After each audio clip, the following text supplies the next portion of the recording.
Before there were crowns, before there were kingdoms, before the first palace walls rose from the red earth of West Africa, there was Ifa. A celestial blueprint whispered by the Orisa, woven through verses older than memory. According to the elders, no Yoruba throne stands unless Ifa first spoke it into existence. And so the story begins. Not with a king, but with a prophecy. Before we dive into the main story, subscribe to our YouTube channel and click on the bell notification button for more interesting videos like this. What is Ifa? The ancient blueprint of destiny. Ifa is the sacred knowledge system, the spiritual technology, and the philosophical foundation of the Yoruba world. It is a divination system inspired by Orunmila, the Orisa of wisdom and destiny. A corpus of 256 Odu, containing thousands of poetic verses. A guide for kingship, governance, morality, medicine, and social order. The system that determined who should rule, when, and how kingdoms should be founded. To the Yoruba, Ifa is not superstition, it is the architecture of the universe, a record of creation, and the spiritual contract that binds rulers to the people. When Oduduwa arrived in Ife, it was Ifa that confirmed his divine mandate. And from that moment, all Yoruba crowns would arise through Ifa's sacred authorization. Long before crowns glittered in palace courtyards. Long before the drums of Oyo shook the savannas. Long before Benin bronzes astonished the world. There was a whisper. A whisper carried by the wind, spoken in the dawn of creation. It came from Ifa, the divine intelligence that shaped the world. The whisper declared, "Kings shall rise, kingdoms shall flourish, and the children of Oduduwa shall rule with wisdom." From this whisper came a blueprint that would give birth to every Yoruba Oba, from the sacred Ooni of Ife down to the humblest royal stool in a distant village, and even the thrones that later emerged across the seas in the Americas. But to understand the kings, we must first understand the mystery of Ifa. The world's most sophisticated indigenous knowledge system. Ifa is far more than divination. It is a philosophical system, a spiritual compass, a repository of ancient science, medicine, ethics, and history. A governance manual used to shape kingship and law. The cosmic record of human destiny, Akunlian/Akinlegba. Its primary scripture is the 256 Odu Ifa, each containing hundreds, sometimes thousands, of verses known as Ese Ifa. These verses include creation stories, migration chronicles, laws for leadership, warnings for kings, ritual guidelines, medical prescriptions, agricultural wisdom, military strategies, ethics and moral philosophy. Nothing in Yoruba civilization happens without Ifa. No war is fought. No major festival is held. And critically, no king ascends without Ifa's approval. Whether Oduduwa descended from heaven or migrated from an ancient eastern region, all Yoruba traditions agree on one thing. He became the founder of Ife and the father of Yoruba royalty. When he arrived, the land was chaotic. Ifa guided him, where to settle, which directions to face, how to build altars, and how to prepare sacred soil. From this foundation, Oduduwa established the first palace, the first political council, the first system of inheritance, the first priestly hierarchy. And upon his passing, his direct descendant became the first Ooni of Ife, the highest spiritual monarch in the Yoruba world. He was not just a king. He was the living embodiment of Ife's sacred order. From him, the tree of kingship began to branch out. Oduduwa's children, grandchildren, and loyal generals were many. But they shared one destiny: to carry Yoruba civilization to the four corners of the earth. Ifa instructed each prince where to go. A Babalawo consulted the oracle, cast the sacred icon or opil, and revealed the path for each heir. This resulted in the Great Yoruba Dispersion, where legendary founders created powerful kingdoms. The major royal lineages and their founders won.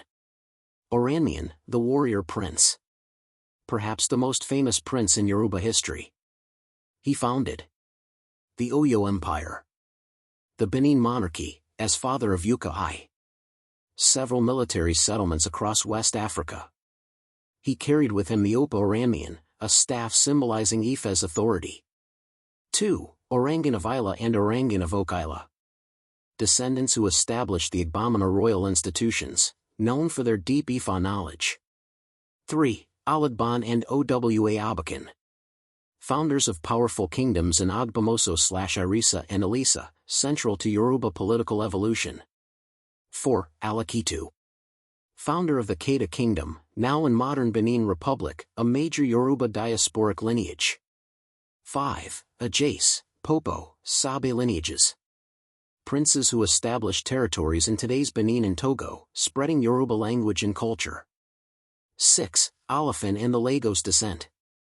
Alafin migrated from Ife with the royal emblem, eventually leading to Idejo chiefs. The first Awari settlements. The crowning of early Lagos Obas. 7. Ikeland, Ondo, Ekiti royal lines. These came from royal daughters and grandchildren sent by the Uni to rule strategic territories. What all these founders had in common? Every one of them carried a crown blessed in Ife. A royal staff symbolizing divine authority. A mission validated by Ifa. Their power was not from conquest alone, it was from cosmic authorization. The foundational crowns, Oba Ebel. These are the ancestral, original, spiritually superior thrones. They include Ooni of Ife, Alafin of Oyo, Orangan, Isla and Okila, Aludban, Oduduwa Abakan, Anapopo, Anasir. These kings are considered the fathers of all others. The migrant crowns, Oba laid. They are ancient but originated from the dispersion of princes, including Ojali of Ijibu, Alake of Egba, Olu of Wari, Oba of Benin, Alakitu, Timi of Eid, Osma of Ondo. They possess significant autonomy but acknowledge ancient ties to Ife. The community crowns, evolving from Bale to Oba. Created as towns expanded through trade, migration, intermarriage, military settlement. These emerged over centuries and form the majority of modern Yoruba kingships. The transatlantic slave trade carried Yoruba priests, warriors, craft masters, and royal families to the Americas. Even in bondage, they rebuilt institutions. In Brazil, Yoruba descendants created kings, Obas, of Candomblé temples. Elaborate courts and rituals reflecting Oyo and Ife traditions.